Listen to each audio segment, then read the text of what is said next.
কখনো এটি বলবো না অবিবেচকের মতো যে আপনার ওইদিকে পানিতে ভেসে যাক তারপর আটকে রাখতে হবে, কিন্তু এটা যেন নিয়ম মাফিক একটি প্রোটোকল মাফিক একটি পরিবার মতো হয় সেটি আমাদের জায়গা থেকে স্পষ্ট চাওয়া। এখন পার্শ্ববর্তী যে আমাদের দেশগুলো রয়েছে তারা যদি বাংলাদেশ রাষ্ট্রের কথা চিন্তা না করে শুধু নিজেদের সুবিধার কথা চিন্তা করে কোনো একটি বাঁধ ইচ্ছা মতো খুলে দেয়, তাহলে আমরা বলবো যে এই কার্যক্রমটি বাংলাদেশের সাথে তাদের সম্পর্ক কেমন হবে সেটি নির্ধারণ করবে।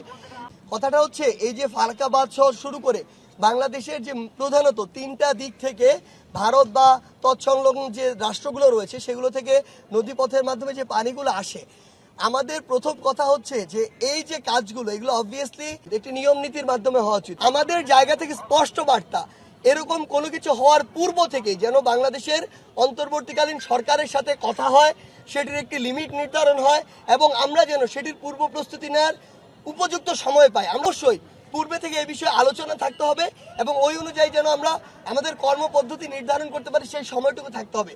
তা না করে কেউ যদি এরকম কিছু করে, স্পষ্ট আমাদের কথা, এটি আমাদের আন্তঃরাষ্ট্রের যে সম্পর্ক সেটি নির্ধারণ করবে।